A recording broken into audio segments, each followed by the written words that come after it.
Okay, and we are live. What's up, world? All my beautiful tree pole. This is Matt Latham, board certified master arborist and registered consulting arborist. There's about 100 to 150 of us with both of those credentials across the world. That's not to toot my own horn, it's just to say, welcome. We're going to talk trees and we're going to learn some things together because I personally am still a learner. I'm still learning and still growing, and there is a long way to go in this industry. Um, I was really encouraged recently. We went to an ASCA conference. ASCA is the American Society of Consulting Arborists. And the president said, I'm really jealous of you guys because we spent 30 years getting basically not very far. But y'all are on the cutting edge of an industry that is essentially where modern medicine was in the 50s and 60s. And it's true. It's tree care, even just in the 20 years, the 2 decades that I've been involved in this industry, night and day difference, y'all. It's so fun to be a part of because it really is the Wild West and the Wild Frontier. And we've got a long ways to go. Yeah, dude, Michael, I am so disappointed, man. I missed you too, bro. I unfortunately I couldn't make the ASCA conference, but you know what's really great about ASCA, Michael, and this is one thing I love about them. You can go on there, and I think it's like $350 for member ASCA members. You can actually purchase all of the recorded sessions, and so I've done that for the past few years, and it's well worth the money. Well worth the money. ISA does the same thing for all of their conferences, by the way. And so if you're a learner and you couldn't make it like me, we had some health stuff going on in the house.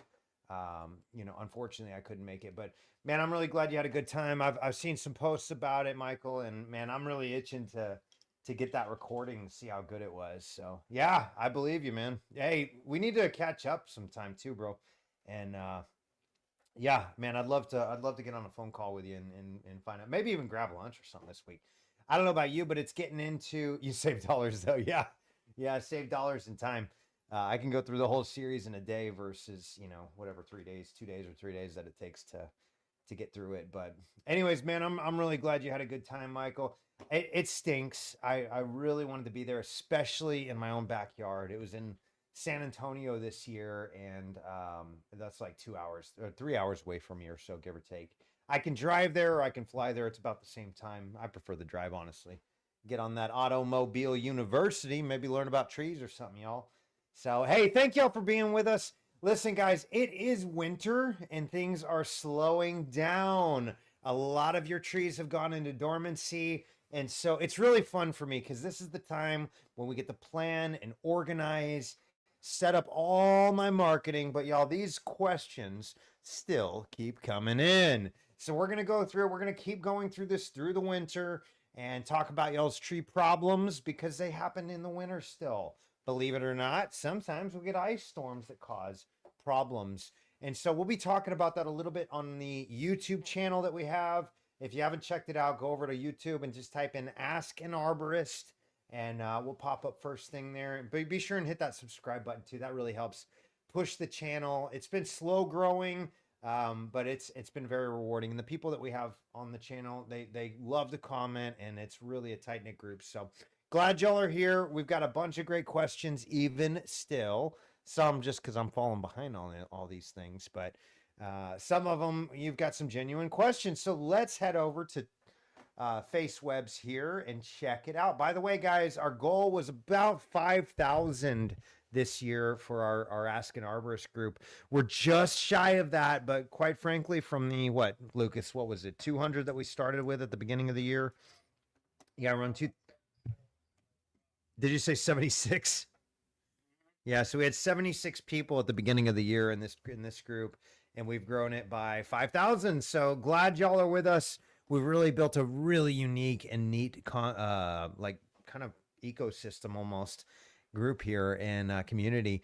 And we've got some, not just me, but guys like Michael here going to the ASCA conference. We've got guys like Lindsay Purcell, Ronald Rothmus, and a bunch of guys these are legit arborists. These are the guys you want to learn from, people that I've learned from. And so we've really built a neat group here. So Jacob in Ontario is asking our first question for the night. He says, Hey, I'm in Ontario.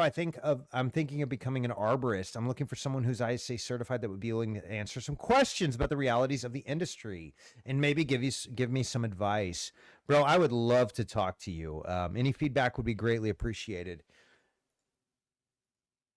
I'm gonna go ahead and I'm gonna send you my email address because I want to talk to you. Yeah, Ontario is a heck of a place in the winter to start a start becoming an arborist. Though, just saying, it's freaking cold up there, y'all. I'm sure you're used to it being up in the Great North. I'm in Houston, by the way, so it's it's like 85. No, it was 85 2 days ago.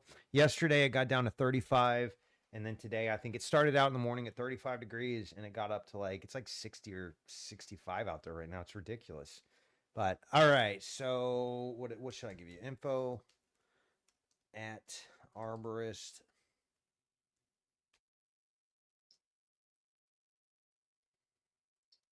There you go. Hit me up, man. I'd love to help you out.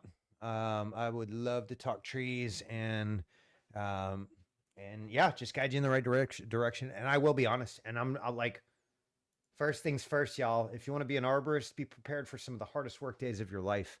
There's some things I've seen and done that I'm really grateful for. Actually, like the hard work has made me a different person. I think God has used that in many ways to shape and mold who I am. Also, don't expect it to be easy. I had one of my mentors, a guy named Rick Zampino. He's a BCMA like I am and an RCA like I am. And he's one of the world's first. So this was back in 2010. He used to tell us kids, he'd say, you know, somebody's got to do it. Somebody's got to pay for it. We all just thought he was a grumpy goose. But it turns out it's true. You know, think of like the crazy stuff where you get out in the sticks, out in the mountains and forests, and you get a tree that falls over and collides with a power line. Well, guess what? That may be 50 miles off the beaten path, but somebody's got to do it and somebody's got to pay for it. And believe it or not, I got friends, people I know and people I network with in the tree care industry that fly helicopters, not fly them like in the pilot seat. They fly on the crane hook attached to the helicopter, and they fly, they drop them down, they cut the wood, and then the helicopter brings the log and just carries it off to where it needs to be. Somebody's got to do it and somebody's got to pay for it. Rick was absolutely right in that. So Jacob, I would love to talk to you, man. It's a very, very, very rewarding career. I tell people when I talk to them, they're like, how'd you get into that? Why'd you do that? You know, how was your career, whatever? And I'm like, it's about the weirdest thing I know how to do. And also it's been an incredibly rewarding career. I wouldn't take it back or change it for the world. So hope that helps, buddy. And yeah, reach out to me, hit me up on the email, and I'll give you my phone number. We can talk. Thanks for the question.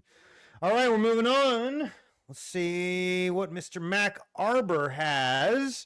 What's up, Mac Arbor? Thanks for being a part of this group, bro. I really appreciate that. He's a fellow arborist, so he's got a winter mystery. What's on my tree? Can anyone identify this? It's been on my crabapple tree all winter. Should I remove it or immediately leave it alone? Wait until spring? Drop your answer in the comments. Well, I'm just going to drop you my answer right here on the video. Oh, y'all can't see it. Hold on. My bad. There we go. Okay, so he's got this weird looking, crazy, crusty, fungusy looking. And I'm going to go ahead. I'm going to go out on a limb here. Mac Arbor, you know, I know, you know, I know, you know, I know. But I'm going to go ahead and drop this in the comments anyways, because he's a fellow arborist. He's probably just having fun with some little arborist questions and trivia here, but you always want to identify everything with your local agriculture extension. That's very important because, and we talked about this in a video, check it out. I'm going to actually, let me go ahead and pull that up. Oops. I'll go ahead and pull that up. Let's see. Ask an Arborist. By the way, for those of y'all that are new, we do have a really cool section, and I'm working on it. I'm way behind compared to what I wanted to be, but you know, it is what it is, and we're getting there. But basically, if you go over here to the Ask an Arborist group and you click on guides, this will be filled with about 100 videos I've got plans for. But one of the things we talked about just recently is how to properly diagnose a tree. And one of the things that I am a big stickler of is that prescription without diagnosis is indeed malpractice. So if you're going on saying, hey, that's this fungus or that pest or that fungus or that nematode or whatever, and you don't have lab confirmation, or at least an entomologist or somebody that has told you and guided you along to train you. And sometimes you do, like the Ganoderma lucidum, so easy to identify. Armillaria spp, very easy to identify. Even things like Inonotus striatus and some other fungal pathogens, a very well qualified arborist who's been around the block a time or two is gonna typically be able to identify those, right? Just visually. It's a good idea to still get that lab diagnosis. So Mac Arbor, great question. I'm going to identify that as black knot fungus. However, I would get lab diagnosis to confirm that. So it's very difficult to identify something like that on the interwebs, but check it out. Looks to me like, and by the way, bro, tell me if I'm wrong. I would love to be wrong and learn something new. But when I look at that, I see, black knot fungus, by the way, typically goes after apples, pears, cherries, things like that in the Prunus family, or something similar. A lot of your seed fruits, like those. So that's kind of what it looks like to me, bro. But like I said, please, Mac Arbor, tell me if I'm wrong. I don't know, but I do believe black knot fungus is pretty common in crab apples. So I hope that helps, bro. We're moving on. All right, what's up, Holly? Hello, moved into this house with this tree 2 years ago. I believe it's an Arizona ash tree. It's got this spreading on one branch, the branch with this one, and it also has browning leaves. Any idea? You're right. That's an Arizona ash, I believe. Holly, where are you from? Are you from Arizona? Arizona, what's up? Okay. Yeah, real common tree there. Yes, that to me looks like a not a fungus, but a bacteria called wetwood or slime flux, one of the two, or a combination thereof. That is typically pretty benign, but the browning and the dying leaves should be a concern. I will say this about about ash trees. There's a really, really nasty little pest called emerald ash borer. And emerald ash borer, it's actually a beautiful little critter. And we found them in 2002, I believe, in Michigan. And that's kind of like ground zero. And basically, and this is really awesome, actually, too. We're going to write a, Lucas, did we do that yet? Did we write I don't even remember the.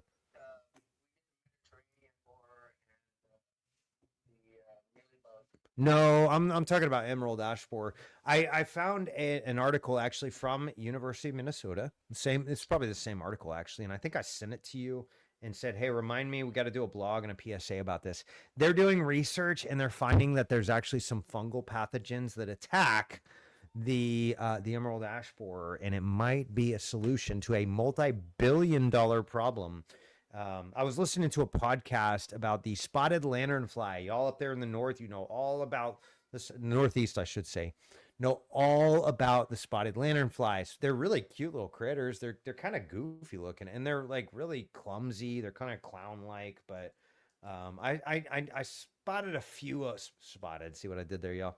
I spotted the spotter and lanternfly, a few of them when I was up in New Jersey and Pennsylvania area, and kind of Adirondacks, New York, and all that surrounding area.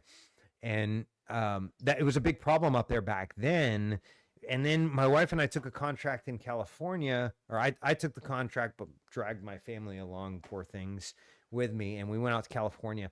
When we got there, when we're crossing the border from, I can't even remember, I think Utah maybe, into Utah or Nevada, somewhere in there, into California, they stopped us. There was like a California Border Patrol, and it was actually the California Forest Department or something like that. And they were checking for, guess what? Spotted lanternfly. Why? Spotted lanternfly, it's kind of, they've got a proboscis. They've got like the little sucking mouth parts. But they'll attack. We know they attack at least 70 different species, and they seem to be pretty non-discriminate. So they'll go after just about everything. They have their preferences, but they stopped us in there, and what they were looking for was the agmats from the spotted lanternfly. And I was funny too because I caught him preemptively. I said, "Wait, let me guess. You're checking for the spotted lanternfly." And they said, "Yeah, actually, that's exactly what we're worried about." When they found out we were coming from Pennsylvania, because that was kind of ground zero. Well, the thing with the spotted lanternfly is one of their favorite things to eat is grapes, grapevines, and think of them like giant aphids, like inch-long aphids. Is they basically just suck the life out of them. Well, the problem is they lay like 300 eggs per life cycle, per reproduction cycle.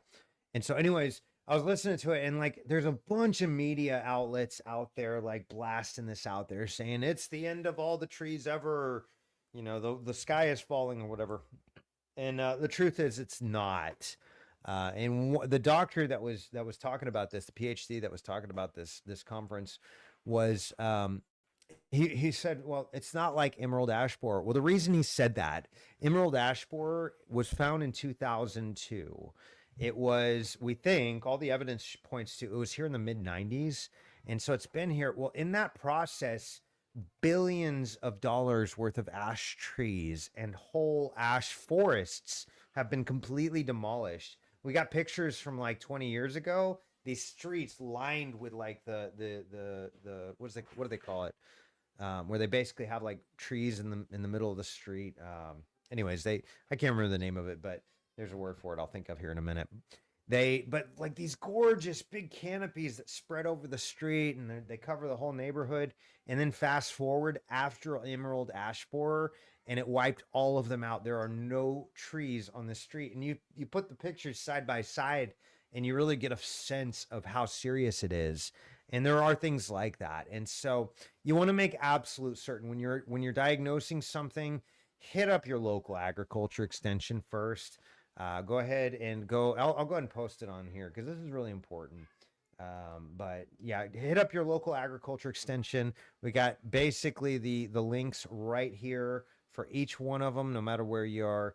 And the great folks there, they always love helping out their locals. So they'll help you identify what's going on. Don't just sit there and be like, "Oh, it's fungus, y'all." You know, there's more to diagnosis than that. And especially like there's so much bad advice out there. But to me, sorry, Holly, long story short, I think it's slime flux. I think it's wetwood, very benign, but you got some other problems I want to talk to you about. Not so much here. That looks pretty good. Look at the new growth coming in. It's actually not bad. So, but I guess all that to say, Holly, watch out for emerald ash borer. I don't know if it's in Arizona yet. You want to keep up with your local ag extension, and believe it or not, they probably have an article right there on their website. So go check it out. So like I said, just go to that website and look here, Arizona right there. Just click on the link. Oh, I thought I had them all linked. I guess I missed a few. I'll fix that later on, y'all. So just hit up that website and, oh, look, yours is the only one that doesn't work. Sorry, Holly. That's how it goes. But to me, I do see that you've got a really beautiful lawn. It looks like a chemical lawn. What I mean by that is you use chemical nitrogen, chemical fertilizers to keep it healthy. If you can switch to organic, that's always better. But the other big thing, and I'm going to go ahead and zoom in here, is very bad root system. Whoever planted it wrong, and then the grass grew up to it and made it worse. So you want to get those root flares exposed, and I'll go ahead and show you on the blackboard here. Oh, what's up, y'all? I put this little thing in so you can hear me a little better. I hope that helps. So whenever you look at the tree, you want it to flare out really big to where it's almost horizontal. Very important. You can have the grass up to like here. That's not so bad. But really, if you can get it down to where the roots start showing, that's even better. What you don't want is the roots to be showing out here, because that typically means you've got some sort of soil compaction and the roots are literally coming up for air. But you definitely got to get that. As it stands, you've got a bunch of grass going up to about the here point, and then here point on the other side. And what you want is you want to see those even root flares come out. That's going to be really, really important for the tree. And so get those exposed. When you got a free weekend, got a little time, you get ambitious, just go outside with a little hand spade. Don't use a big shovel, but just kind of pick away at it. You want to be really careful not to mar up the trunk. And actually, if you can get like a water hose and get like one of those high pressure nozzles on it that kind of funnel it down and make it a more high pressure. You can use that to help pull some of the dirt away as you're digging. Be gentle not to mar up the base of that tree, because you got a beautiful tree. Those Arizona ash trees last forever out there, and whatever you do, when I say forever, like 50, 100 years, you're probably not going to get more than 40 or 50 years out of it realistically. But if you take care of it, this can be one of those you pass down to your kiddos and grandkiddos. So not a bad tree. I actually really like Arizona ash. They have some problems in our clay soil here in Houston, but out there, sandy soil probably. I think. Where you at? Glendale. Yeah, I think you've got some sandier soil out there. You've probably got a great tree that'll last for generations. Just whatever you do, don't water it too much. They hate that. And that might actually contribute to that bacterial stuff. What you can do also, by the way, Holly, and I know I'm like rambling on, I'm sorry. But yeah, check buried to the graft, way over the root flare, call it rot, invites diseases like slime, flux, bacterial, wetwood, and double check grass watering. Okay, so Tef Sustainable Cities knows their stuff and they're spot on. Way to go, Tef. Patef, I don't even know. We've talked. Patef is cool. I gotta look into more of what y'all are doing out there, but it seems pretty cool. All right, hope that helps, Holly. We're moving on. Kathy is asking, hey there. Hey, Kathy, what's up? Planted this sycamore about 4 years ago. I staked it out, but didn't notice the rope was cutting into the tree, and the tree has grown over the rope now in some places. I don't know if I should leave it alone or pull it out. I'm afraid of starting a disease if I open up the bark. Well, here's the thing. Have you ever been to the surgeon? Chances are the surgeon has actually cut into you. That's a wound, right? That's damaging your body. Yeah, or had a loved one that had some sort of surgery. What they're doing is these are the doctors doing their job, but in order to do their job, they have to actually physically injure you. And here's the thing. Right now, this tree that you're dealing with, this poor little sycamore, has essentially a tourniquet. They got a tourniquet on them right now, and it's just cutting off the circulation. It's like, this is probably a bad idea, but like, can you imagine your brain getting oxygen if you just keep something on it like this? So essentially what's happening is the only living tissue on that tree is on the outer 1 to 2 layers. And I'll give you kind of a little demonstration here. We're looking at the tree from the top down. So this is the trunk of the tree. And what happens is the tree is going to grow radially outward. So it's going to put all of this growth growing from the middle to the outer edges. Let me get a new pen. This is garbage. My daughter's been in here playing with my markers, and she just leaves the cap open because she's 2 and adorable, and also stop killing unaliving my markers. I did it again, didn't I, Lucas? Okay, so the tree wants to grow from basically putting on all these new layers. And then that's, if you've ever gone to like a museum, like a nature museum or something like that, that a lot of times they'll have like a big old slab that's like 6 feet tall, and it was the first tree they ever cut down in that forest or whatever. There's usually a story behind it. But what you do is you've probably heard of counting the rings. And what that means is every year the tree's going to grow in diameter radially outward. They're going to put on all these different layers. And all of this inside wood, basically the tree doesn't use it much. It does have some properties where it's going to store carbohydrates and even sequester things like carbon and oxygen. But for the most part, this is non-living. It's a little bit different in palms and a little bit different in pines, but think of your oaks, your maples, your ashes, your sycamores, in your case, Kathy, is essentially what happens when you put that string around it. Let me get a string color here. We're going to do it in brown. So you got this string on it, and it stayed on too long. And that's a very bad thing, because what happens is the tree continues to want to grow outward. And so what happens is that living tissue starts to get strangulated. And we call it girdling. And what it does is it basically, it's like putting that noose on and then trying to breathe. It doesn't work, y'all. It doesn't work. Hey, what's up, Sprout? Great to see you here, buddy. Hey, I saw your email too, by the way. I'll get through that probably tomorrow, actually. I got a little time.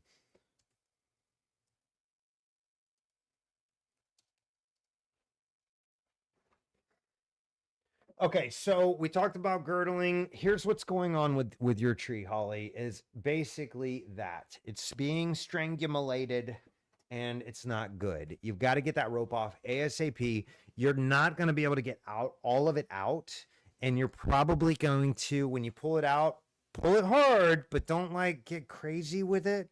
And if you can cut any of that out, that is better, because temporarily you've essentially, your tree is getting no circulation from the bottom, from the roots up to the top. So from way down here all the way up here, all of that has to go through those transport vessels, and that's how the tree, that's basically the tree's vascular tissue. And so whenever you've got a girdling situation like that, whether it's a string or a root, or you put a tire swing up in the tree or whatever, it's not good. So go ahead and cut that out. You can actually use a razor blade and just cut as much of it as you possibly can to try to help the tree out.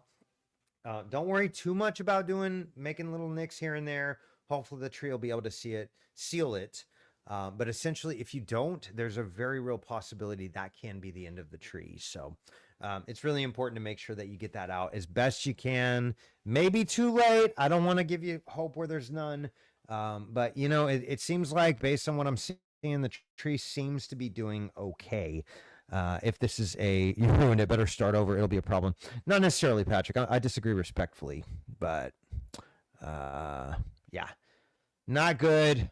And I'm glad you checked it out and at least saw it, and maybe can, even if the tree doesn't make it, at least now you know what not to do next time. So hard lesson learned. But yeah, the one thing you can do is you can actually give it some nutriments, give it a little extra boost, because right now it needs as many resources as it can. So I'm going to give you two products that are great. They're both made by a company called Microlife. I really like Microlife because it is the highest quality organic supplements and nutriments for trees and just plants in general. But Ocean Harvest is really great. And then, yeah, Sprout, I'm really sorry, dude. We had some health stuff going on, and we were out and about, my family and I. And then Lucas had some stuff going on, but I'm glad you made it, man. Yeah. Well, I know I asked for help. There's no way I'm cutting the tree down. That's crazy. Yeah, it's not unalived yet. I wouldn't cut it down either. I don't think you need to yet. But I would do this. The Ocean Harvest is wonderful. That's going to give it the extra resources. And then this is actually going to give it, feed the microbes so they can start helping to recover the tree a little bit. Because the more microbes are in the soil, the better, like the beneficials. Obviously, the pathogenic ones are not good, but yeah, try those on there. They really, I used them on my yard the other day. All right, so Sprout's asking something, and I really hope that helps, Kathy. That stinks, and I bet you're kicking yourself, but like, don't beat yourself up. My industry failed you. My industry failed you. My industry is supposed to have taught you this stuff, and they didn't. And the school system failed you. They're supposed to teach us about biology and stuff like that too. All right, Sprout. Yeah, I'm really sorry, bro. We were just running so behind today, but we decided, you know what, we're just gonna get online and talk trees anyways. Um, yeah. So Sprout's asking about, and I think you're talking because of the emerald ash borers, right? But from what I found on Google, I found up here, even in freezing, it's okay to prune some of the ash trees at my school for the central leader, since the cuts are small. Absolutely. The smaller the cuts, the better off you are. And let's do pruning, prescription. I can't type right now. There we go. I say dot Arbor. So there's a brand new qualification, I should say, out here called Prescription Pruning Qualified, and it was started by Dr. Edward Gilman. He is the most leading expert when it comes to structural pruning and structural integrity of trees. He is the go-to guy, and he's awesome. I don't know him very well personally, uh, but yeah, prescription pruning qualification. One of the things they talk about in prescription pruning qualification, if I can use words, is you want to prescribe what diameter of cuts are to be made during a certain pruning operation. And even the ANSI A300 standards state that it is always, always, always critical to prioritize smaller cuts, even if it's more of them, than to do one large cut. So let's say you got to do 30 small cuts that are a quarter to a half an inch a piece, or you can make one, let's say 12-inch cut. It is actually significantly better to do the 30 tiny little cuts, even up to like half inch or an inch even. Those are going to be far better than even just doing one 12-inch pruning wound. And the reason being is because it exponentially grows. The larger in diameter the pruning wound, the more energy it takes for the tree to seal that wound. So if you're an arborist, I highly recommend this. Edward Gilman, and then the other gentleman that leads it is Lindsay Purcell, who's on this page, who's on this group, and they are a dynamic duo. Lindsay Purcell's a hero of mine. Edward Gilman's a hero of mine. If you're an arborist, what is it? 350, 150, 1 day registration, 150, 1 day is 600. Yeah, 600 for 3 days. Why is it 3 days versus 1 day?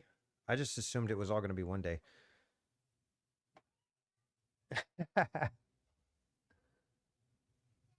Okay, so I want to tell you this, Sprout. You have some experience. You already have experience in the industry. Your school has hired you essentially, or commissioned you at least, to take care of the trees on site. So that's going to get you at least part of the way. The other thing that you can do too, and you don't need nearly as much experience, is you can look into other certifications that the ISA offers. There's certified arborist, there's tree climber certification, there's urban forester certification. There's a lot of different routes you can go. But then, just go online. If you haven't yet, Sprout, is hit up the, Arborist, Certified Arborist Study Guide Facebook group. And there's another one, it's BCMA. Just type in BCMA or Board Certified Master Arborist. And I can't remember. Let's see. Let's go to my groups.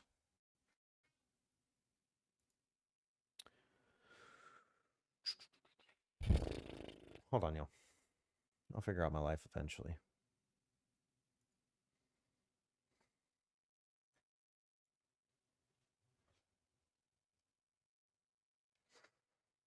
Certified Arborist, another great group. Let's see.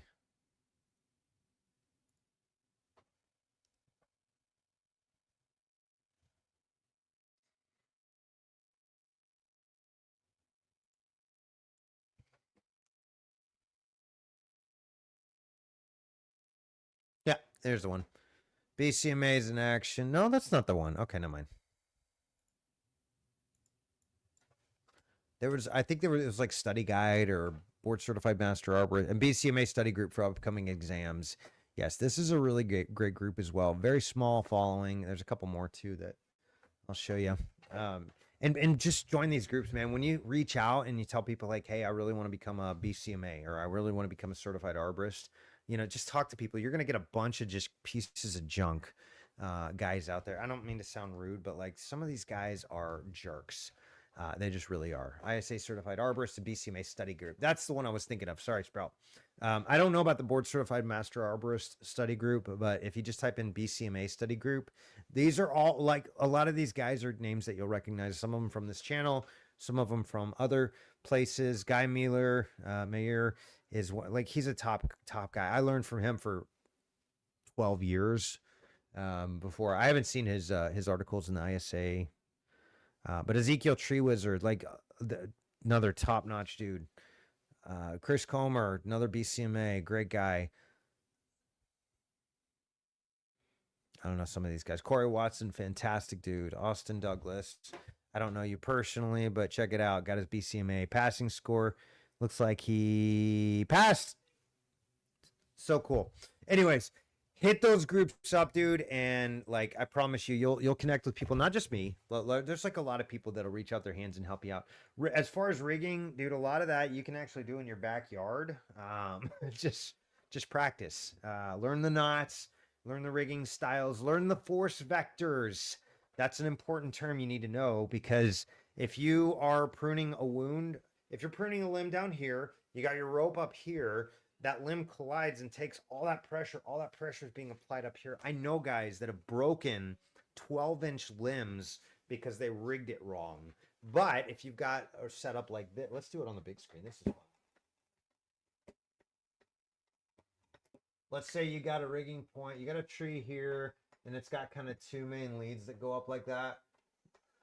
What you can do, okay, so if I pull this direction, that's going to be very weak on the tree. However, if I pull and the forces are going this direction, that's going to be very, very strong, right? And so what you can do is, let's say you got to remove this limb, you know, you're going to make cuts here and the rig's going to go into it like that. You can either rig it directly to this limb alone, or what you could do, let's take a beautiful rope. It's going to be orange today, y'all. Run it across here. Oops, that's just stupid. Yeah, you can run it all the way across here, and now you've isolated those. They call them force vectors or vector forces. They're like redirects. Yeah. So, yes, I actually, Sprout, I have seen that happen where they just completely bust the limbs out because they rigged it wrong. And so you're dealing with forces that amplify. The further they go and the faster it happens, they amplify. And so, yeah, just do get to know it. Look up, what is it? Australia. I'm going to have to find it. Australian single rope technique.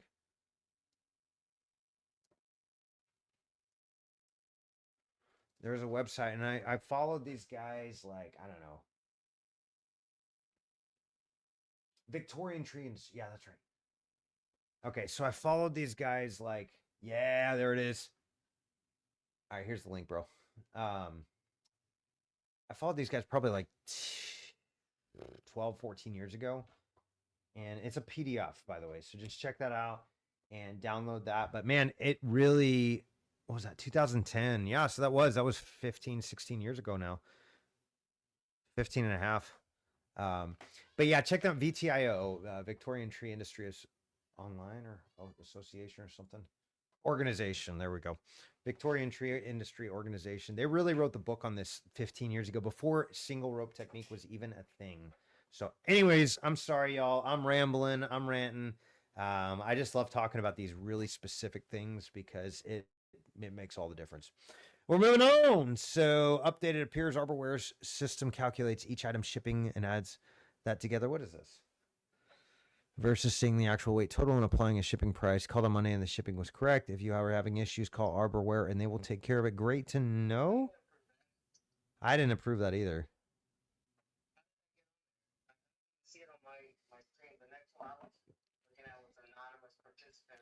That was on December 6th. Huh. Oh, my bad, dude. Okay, that's not in our group.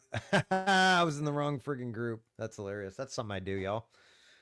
He's posted twice. One of them doesn't have comments, but the second one allows comments. No, none of them have comments on it. So just skip over that. Oh yeah, there's no way to look that up. Okay. Well, you gotta post it right, y'all. Sorry. All right. So David's asking, I cut this lemon tree back in the fall while it was still outdoors, hoping that it would put its energy into filling out the middle. It clearly has other ideas and continues to gain height. Should I cut it back? Yeah. So one of the ways you can think of bonsai, one of the ways you can suppress, yeah, my bad, Sprout. I'm tired tonight, man. I was up at 5 this morning and I've been going and blowing ever since. So, thanks for correcting me and making me a better person. I'm tired. Where were we? Okay.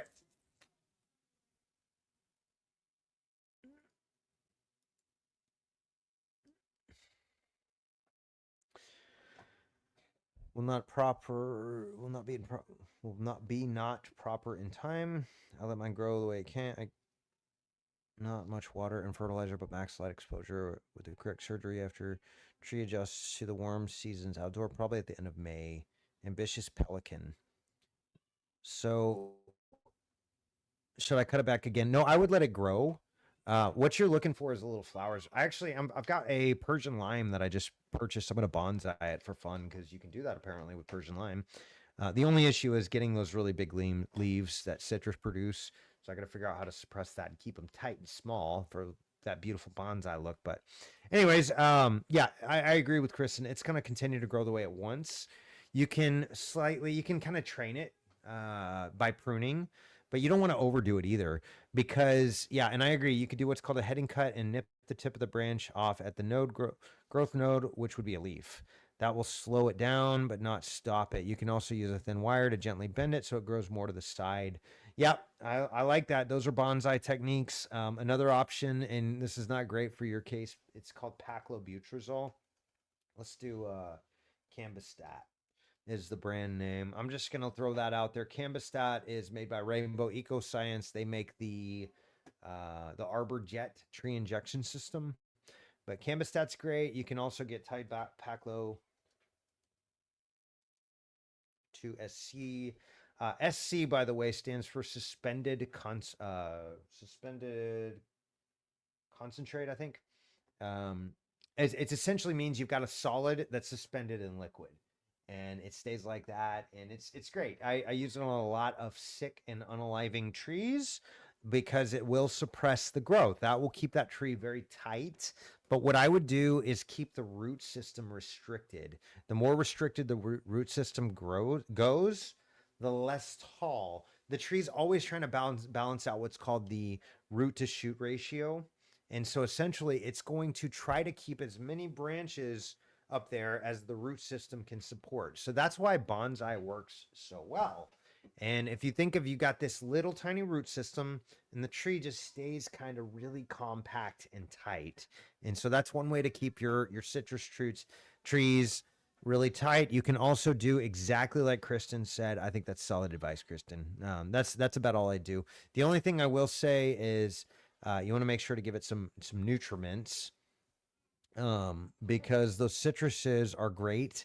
But if they don't get the resources that they need, they won't produce flowers very readily. So let's see. I think I got maximum blooms on here too. Yeah.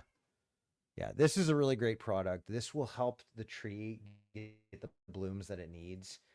But it'll also help it put resources into more like fruit growth and bud development and things like that than it will on the actual leaves and branches that it tends to want to do. Also, a technique called pinching. Look it up. I'll write a blog about it maybe one of these days. But pinching is you pinch the terminal bud, and that's generally going to force growth into other things. So I'm working on a book. All of that is going to be in there, but it's not out yet. So hopefully, Lord willing, it will be done this winter, the book. I've got all of it written just about. I just have to format it and get it out there, publish it, add some cool, pretty pictures and stuff like that too, y'all. All right. Sprout saying. Sam. Okay. No, Sprout saying, not Roxanne, silly goose. You silly goose.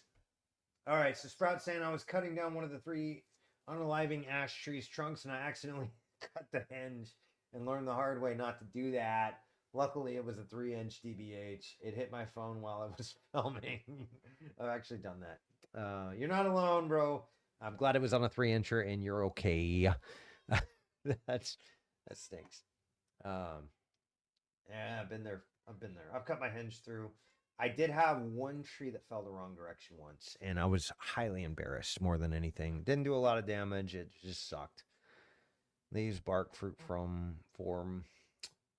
Hello, we reside in Massachusetts. Can someone please help us identify these plants? Are these trees or invasive species shrubs? Don't know. Sorry, anonymous. There is way too little information to go off of there. Picture not clear. Leaves, bark, fruit, form. You got to give us some more information. I'd love to help you out. Maybe help identify that, but I don't know. Way too far to tell. Could you move back another 100 feet to show really show the form of these trees more? Chris Lombardi, ha ha ha ha ha. Yeah, that's about right. You got to give us more information. Massachusetts, there's I don't know, 100 different species of normal big trees that you would find out there. That's a great question. You know who might know though? Is these guys right here. Hit us up on the web. Go find Massachusetts and reach out to them. But yeah, we're gonna need way more pictures and better information than that. Sorry, can't help you. Moving on. These two magnolia trees are 15 feet apart in Louisiana. The first one, the bark looks different and the leaves are sparse. What is this? And what can we do? Please help. That's a sick tree or a struggling tree. Did I do that? No. Okay, so not again, Margaret, not enough information really to go over and give you detailed advice on the matter. But what I can say is this: I don't know which one that is. I did notice that on this one side here, on the struggling tree, if you notice, it's really subtle.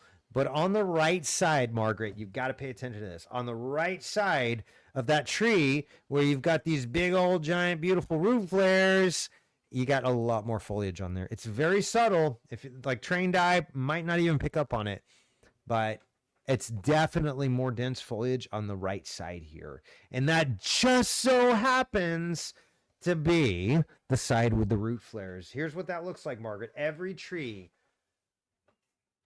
I'm gonna get rid of this and keep all that. Every tree on the planet has to have these big giant root flares where it flares out and becomes root tissue. And that's so important for the tree for two primary reasons. A, they actually take up a lot of oxygen. This is an area of high gas exchange where air's coming into the tree. Where's my blue pen? Come on, 2-year-old. The tree actually breathes, believe it or not, through its skin. It's lenticels. There's actually openings all throughout the tree. And on those magnolias, by the way, you'll probably notice little dots all over it. Those are lenticels, and that's a great thing. That's actually an area of high gas exchange. And so whenever the root flares are buried, let's say where'd my brown pen? I don't know. Use orange instead. Let's say the dirt's covered. Oh, brown's over there. Let's say the dirt's up to here. What happens is now, because that's normally an area of high oxygen, a lot of times little roots will start coming up for air. And they're going to grow. And what they'll do, they'll get to a certain spot that they really like where the oxygen levels are just right. And they'll start to branch out. And often they will wrap around the tree. And think of it like putting a tourniquet on, or even like wearing a bad pair of shoes. That's going to constrict that tree and cut off the circulation. So what I'm looking at, Margaret, with yours is exactly that on this right side. You've got really, really, really bad root flares being buried. So what that probably means, the reason it's big and flary on the right side but not, is there's something obstructing that in there. And it's usually a girdling root. It could be a pipe. It could be something else, but it's usually what we call a girdling root.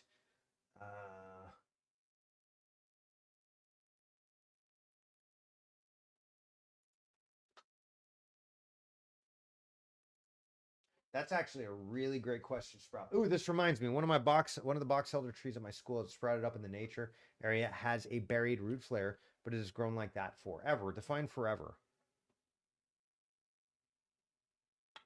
Is that bad because it was natural? Well, it's not good, yeah. And typically they're not going to grow like that in nature. Yeah, please take some pictures and email them to me, and I'll get to your I think it was magnolia one or maple rather. I'll get to that later on tomorrow too. But yeah, send them over, man. I love that. But yeah, Margaret, I think what's going on is you got buried root flares, and that's why we're seeing this basically holistic, is the circulation's being cut off right there. Now, I also see really, really nice dark green grass around there. I'm wondering if that area is getting excess water. I also notice you got no weeds in your yard. Weeds are a good thing. You can pull them out by hand. That's a beautiful thing, and replace it with a little compost, and that'll help the new grass grow back over it. But yeah, that's not ideal. Both of them need to be amended. One of them seems to be affected sooner than the other. But I would the thing with green grass in really perfect yards like that is it's very often because you use a weed and feed type product. Now those weed and feed products, let's just look it up, y'all. Scott's Turf Builder label. Oops, can't spell. You want to look for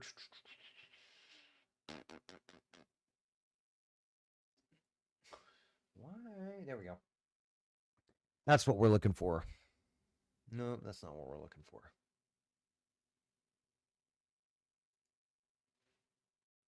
Wow, they're not even going to show. Usually they have a PDF. That's crazy. Scott's Miracle Grow. Scott's Turf Builder. Yeah, they're doing a great job of it, actually. They have a lot of really high paid attorneys to make sure that these things are able to sell. Scott, let me just look at this. Scott's Weed and Feed.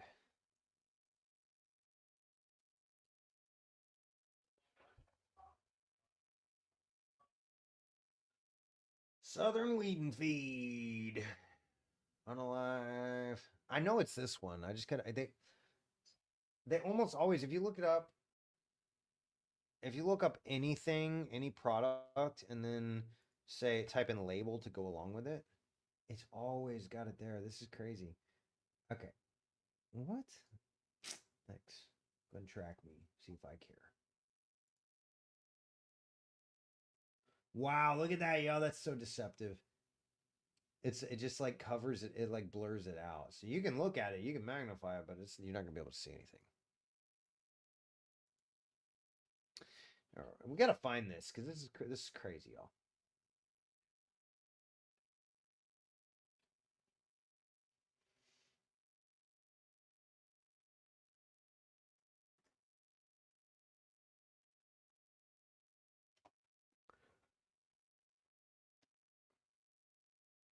Okay, so just look at this right here because this is really important. Let me see if I can zoom in a little. Okay, so this is just a random question on the tubes or on the face webs and Google and all that.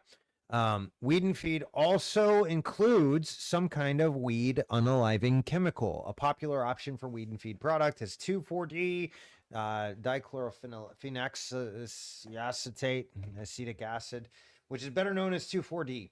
This herbicide is designed to unalive broadleaf weeds while leaving grass unharmed, which is really cool until you realize you got a broadleaf tree.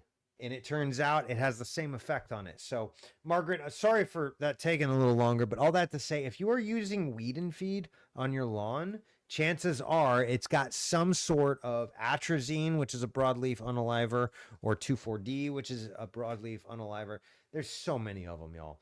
And most of them have a piece on the label, a little section that says, I'm paraphrasing, do not use this anywhere you think there might possibly, maybe, sort of, kinda be tree roots. And that's why they're bad for trees. Very bad for trees. Great for grass because it gives no competition, at least temporarily. But yeah, very, very bad for trees. So if you are using a weed and feed, I suspect that will be, well, if you're doing it long term, I suspect you've got a toxin going on that's damaging the tree. It's suppressing the tree's ability to grow and thrive. And B, a lot of those products, those chemicals, even just chemical nitrogen, tends to unalive a lot of the soil microbes. And so that can be really detrimental as well. So just make sure you're not using those. Lucas, did you put the timestamp on that one? Oh, weird. It's not showing up. Okay. I believe you.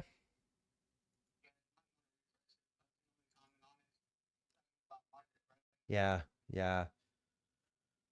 Okay, and I'm gonna skip this one because it was I don't have 30 minutes to watch the video. I watched it at 2x time speed, but saying something about what's that? Yeah, Brittany Truth Speaker. I appreciate the comment or the question. Northern Virginia area, Winchester City, Shenandoah.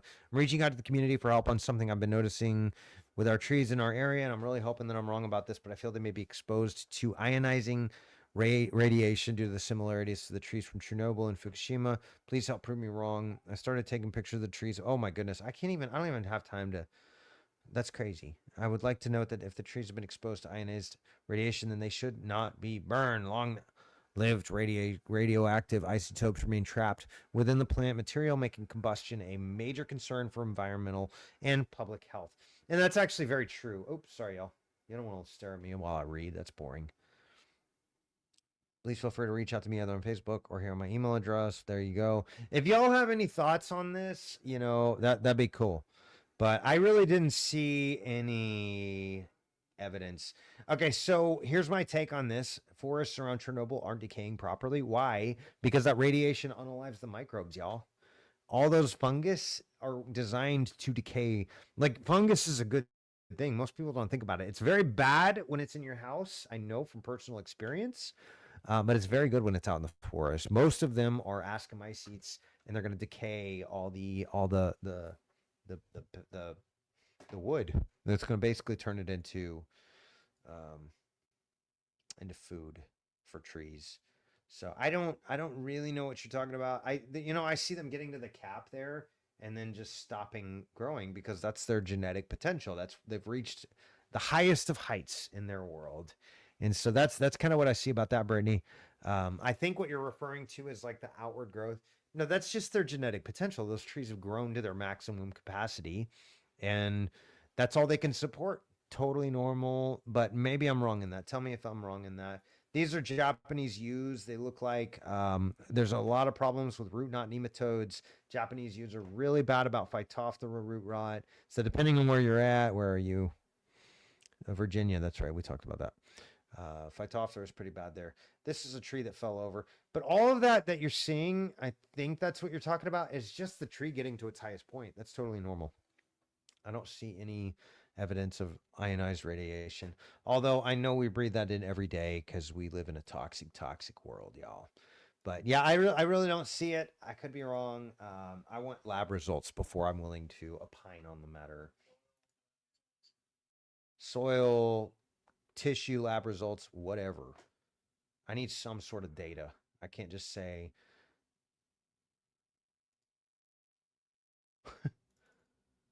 yeah. I actually, Jay, I agree with you, man. I don't know what you're seeing that doesn't look natural either. You have to realize you have a forest in an urban area, and the trees don't get trimmed or watered, but they do self-leaf decomposition. You want to establish leaf mold, but people do tend to trim trees and some even water. Everything you do to help the cute trees are going to benefit. Not sure if they are contaminated. They are contaminated. That's the answer. Just breathe the air around you. It's poison, y'all. It's normal now. We should just deal with it, right? Nah, I don't think so. All right, Burleson, Texas. Thanks for the question, David. Lightning strike on a 15 to 20-year-old Shumard oak. Is this tree doomed? Are you sure that's a lightning strike, bro? I don't really. Yeah, that looks no, it doesn't look like physical damage to me. It looks like freezing. It's in Burleson.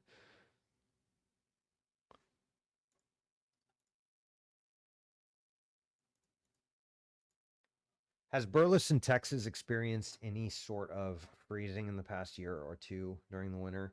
Like crazy freeze events that would cause frost cracking in trees? Let's ask robots, y'all. What do we got?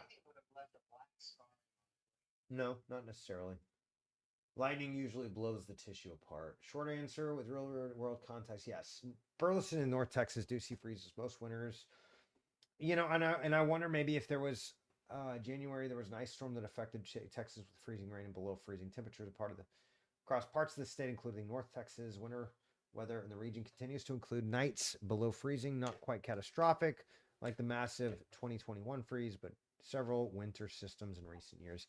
My question, David, is how do you know it was a lightning strike? I don't see that. No, I don't see that. I see that as frost cracking or possibly suns. No, probably not even sun scald. And then you've got some mycelium in there, so there's some fungal pathogens that are taking advantage of that. Just because yeah, wait.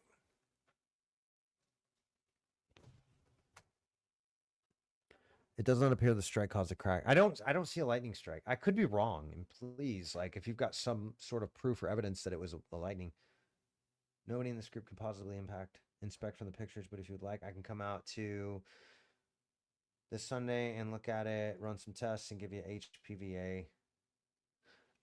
Blake, I don't like that. I don't like that, y'all.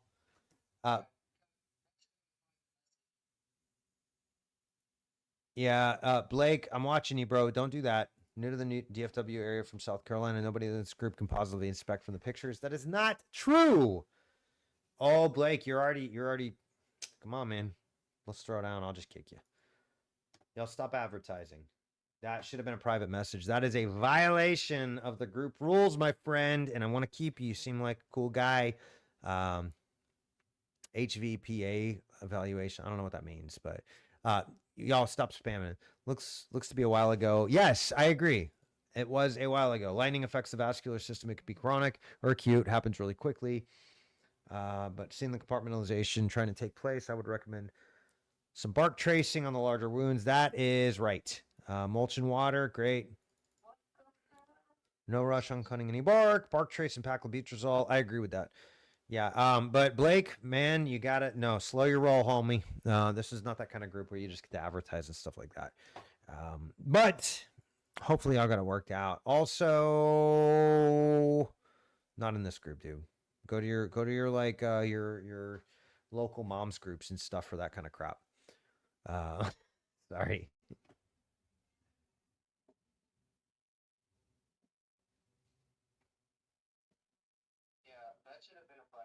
Yeah, we can't have that, Blake. This was not a lightning strike, David. I do not believe at all that this was a lightning strike. You usually see a very different kind of vertical crack that goes all the way from like a branch tip somewhere. And sometimes it'll be kind of spotty, but you'll see like a distinct line down the tree. This looks like fungal pathogen to me. It might have started from a sun scald type of thing here. But I definitely see some mycelium, and that almost looks like frass there as well. So frass is essentially bug feces. So I don't think this is a lightning strike, but please, if you can correct me for being wrong, I'm down to learn. I'm down to hear it. But yeah, that if that struck all the way through that, because this we're looking at the street, and this is we're looking from the street towards the house, and it does appear almost directly across. But what I don't see is that fracturing all the way through. Usually, if you're going all the way through like that with the tree, it'll expand. To me, this looks like frost cracking, but I could be wrong. So please, like I said, David, correct me if I'm wrong. Also, Blake, don't do that. Yeah, Sprout says tree will probably recover because it still has some youth vigor. Hopefully, it does look bad to me though. Yeah, not too bad. These red oaks in Burleson do really well. 15 to 20-year-old Shumard oak. Is this tree doomed or will it recover? What I would do, you want to hit it with some extra resources, and then this stuff as well. Oops, let me do this first.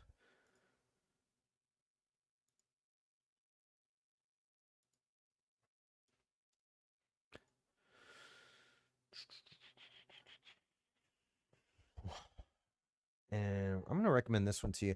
The only thing with this one, David, is you got to get a good humic or a good molasses as well.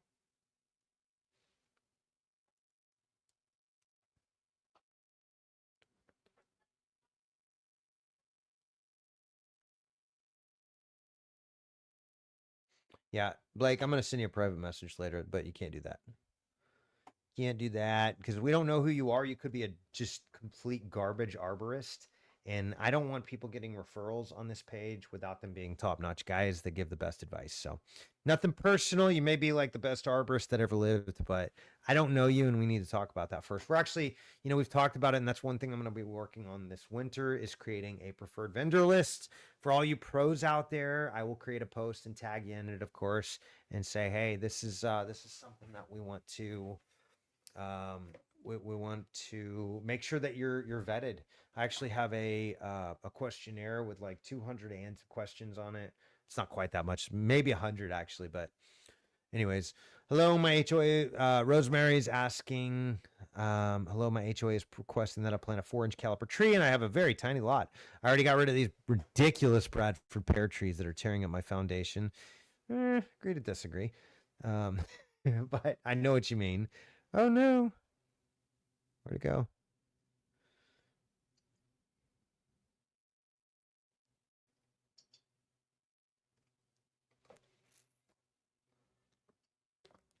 We're coming up to on an hour and 4 minutes.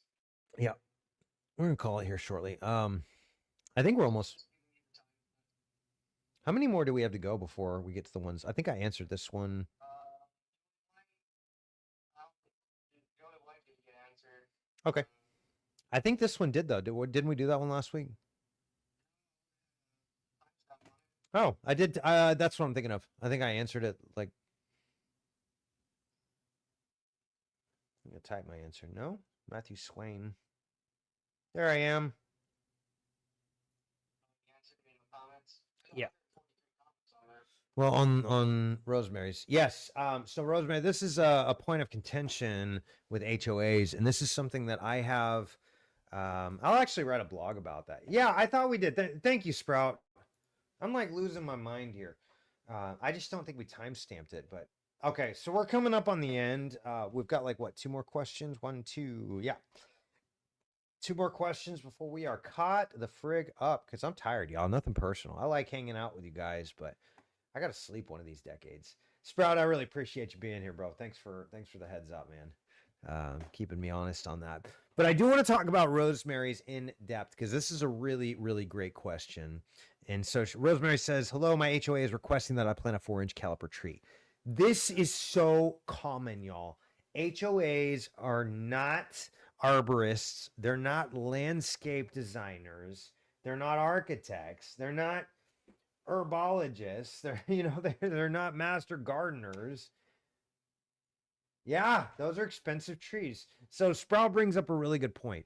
They are demanding that in your tiny little front yard, you got to put this essentially 100 to 200 gallon tree in the ground. Now, here's the thing with that, y'all. It may make the neighborhood look really pretty instantaneously, but you're going to have 5 years of getting that tree established before it can be called good. And during those 5 years, that tree that's been in a bucket its whole life is going to struggle to get established. And on top of that, you're going to spend like $2,500, $2,600, I think is what I charge for a 100-gallon tree, depending on the species. Some of them are a little more expensive. If you get a 200-gallon tree, my charge is $4,500. Now, if you get a 7-gallon tree, it's going to run you about $100 or maybe a $200 bill.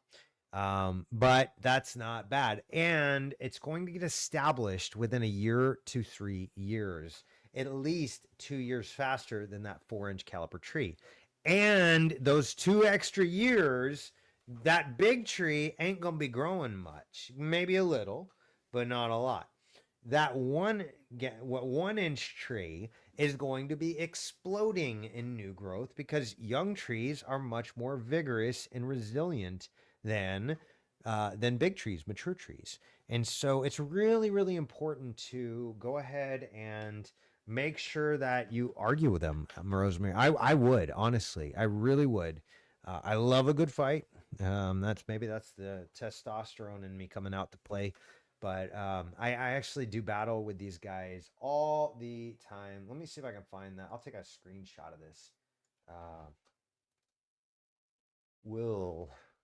Mr. Coates sent me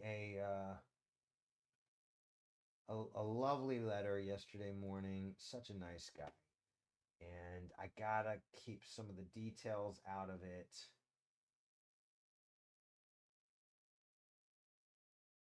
But this is what he sent me.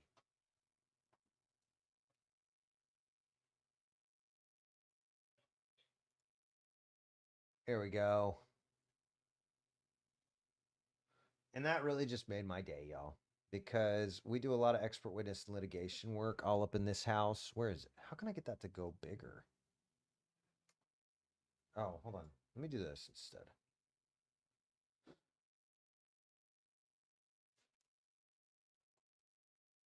Oops. I can't even spell testimonial.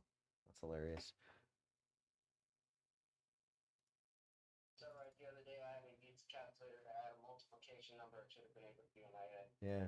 This story of my life, bro. All right, so yeah, he sent me this. This case settled during mediation this morning. This case would not have settled without your hard work. Your report was pivotal to our case. Please let us know if you have any outstanding bills. Please confirm one way or another. Thanks and happy holidays. So this was a mortality case, y'all. This was a case where a guy unalived because a tree that should not have fallen on him fell on him because of bad practices. So Sprout was talking about that's your 1-inch dB. I know that's a different tree we're talking about, Sprout, but Sprout was talking about a 1-inch tree or 3-inch tree earlier falling the wrong direction because of a broken hinge, cut through hinge, doing it wrong. That's okay. We all make mistakes. This was a 18-inch tree approximately that fell on the guy and it crushed him. He was pretty much instantly gone. And it's really sad that there were people that had to witness that. And like, I don't know if y'all heard, but I hear that a lot of military guys, because of seeing crazy traumatic things, deal with PTSD. And so these guys, not only did this guy now his wife doesn't have a husband. Now their kids don't have a father. And it's just really tragic. But unfortunately, it was against a big corporation that had big attorneys and they fought it. And so, anyways, I love doing these kind of Rosemary. If you, that's the kind of fight that I like. I like justice, and I think in your case, you've really got a good case. You got a small tree, small yard. They want a big tree, but realistically, you could probably get away doing a little tree, and that would actually be better. So if you want to fight them a little bit, I'm happy to go to bat for you. We just basically write up a simple little arborist report. Usually takes me an hour, give or take, and then we send it off to them, petitioning them to do exactly what Richard Heffley is doing. By the way, another one of those just top-notch arborists. Richard is just an outstanding guy. He's another ASCA registered consulting arborist and a great dude. And I accidentally clicked the wrong button again, y'all. We'll get back to it one of these days.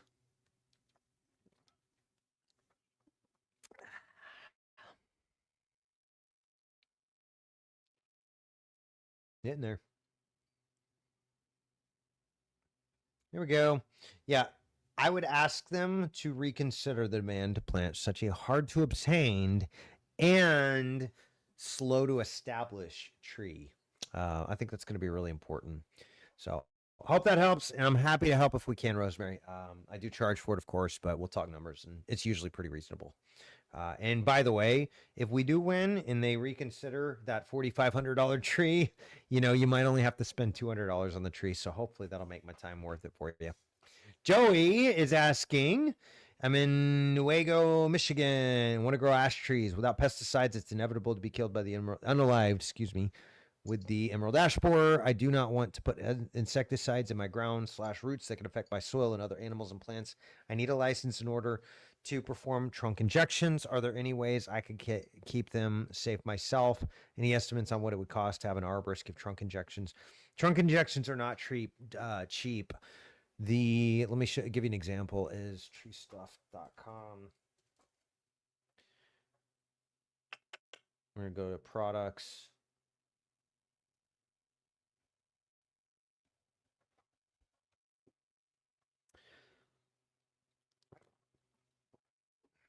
What the heck? Can't just move around wherever you want to, homie. Oh, you're going to spam me now, huh, tree stuff? I do want that little cute little ornament. Look at that chipper. That's fun. They're proud of their stuff, huh? What the heck happened? There we go. Plant health care. We're going to go to insecticides. Emamectin benzoate is your solution. and it is absolutely not cheap. Triage is the brand name for it. They just deregulated. I think the G4, you can use it. You can buy it as a homeowner, so you don't need a license, depending on where you're at. Yeah, yeah. And Mac Arbor is absolutely right. If you plant ash trees in Michigan, emerald ash borer will find them. You can treat them preeminently. Imidacloprid does work. Clothianide, Arena 550. I actually disagree. I would say imamectin benzoate is your best bet. That is the one that all the research points to. And here's a great way to get it. You can buy this. Anybody can get this. Not for sale in New York. G4. They do have a non.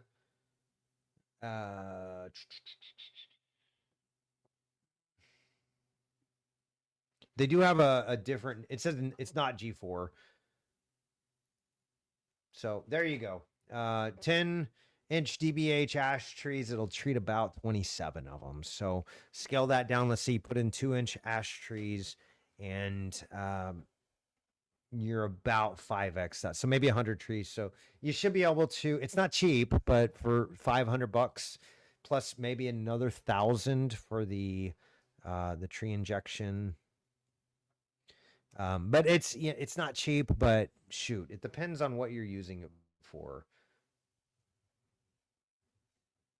Yeah, I actually read the same thing, Sprout. So I can't go into specifics, but I've experimented a little with different application methods, and I've seen good results. It's not labeled for anything other than trunk injections. So just do that as you may. Take that with a grain of salt. I've tried some things and had great results, but yeah, it's not labeled for that. So you always, no matter what, you want to go by the label on the bottle. Very important. And if you just look up triage or imidacloprid or dinotephthorane or whatever, and then after that type in the word label, and you can almost always find a PDF unless you're Scott's Weed and Feed and you hide that stuff from the internet. So but it's really great. I've used it so effectively for IPS engraver beetles, and you can also, it's actually rated for emerald ash borer as well. Where is it? Flat-headed borers, emerald ash borer, clearwing borers, gall wasps. What the heck? It was. I know it's rated for emerald ash borer.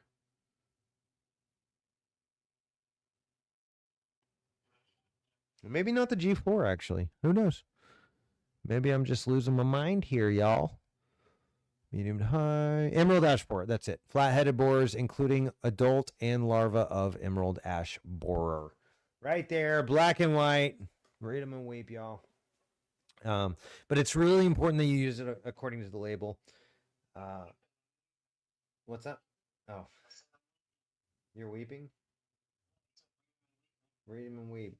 Yeah. So yeah, I know it was on there, and I was like, I couldn't find it for whatever reason. So I'm really saying that more for myself. I saw that Bonide sells an imamectin benzoate based ash tree ground treatment. Oh, look at you, Sprout, doing your research even more than me. I like it, man. Keep that up, dude. Be a learner, y'all. Somebody said the learned know everything there is to know about a world that no longer exists. The learners will inherit the earth. And I really like that statement because it's very true. Y'all, we did post a PSA on a Mediterranean oak borer. This is kind of a new one that we haven't seen yet very much. There's not a lot of research on it, but we're seeing it all over the place. Lucas, I helped him collect the info and all that, but Lucas did a fantastic job of putting this together. And so go check it out, y'all. It's free PDF here on the group site. Yep. Yeah, and there's a little bit of research out there on it, but again, it's one of those new ones that we're seeing pop up.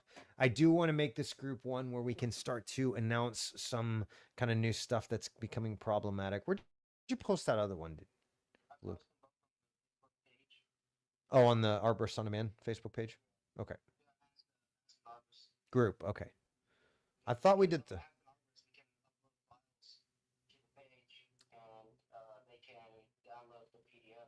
That's right. Yeah, when was that? I actually just saw that. Files. Here we go.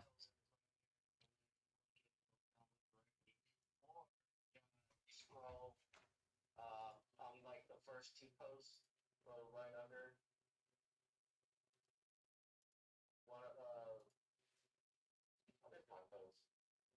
It was like one was the day before yesterday, and the other one was like last week. Yeah, Sprout says, "Oh no, not another one." Man, everybody's really into like worldly, just let's do business with the whole world and globalism and all that. Well, y'all, I don't know how to say this, but that's dangerous, y'all. It's really dangerous. So we're starting to get a little more clever on the PDFs and stuff. We really want to make this group a great resource for you all. You're absolutely right. So as these things come around, we want to make these a more readily available resource for y'all. So go into the file section, you'll see things being uploaded, at least weekly or so. And over time, we're going to have a really good database of just a great resource for you to go and learn about the pests that are affecting our community. Yeah. What's that, Lucas?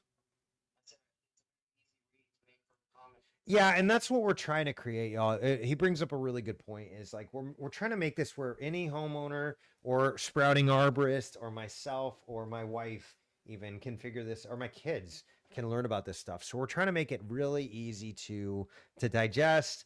But you can see here, uh, pasture mealybug. This is mostly on pastures, less about trees, but it's still really important.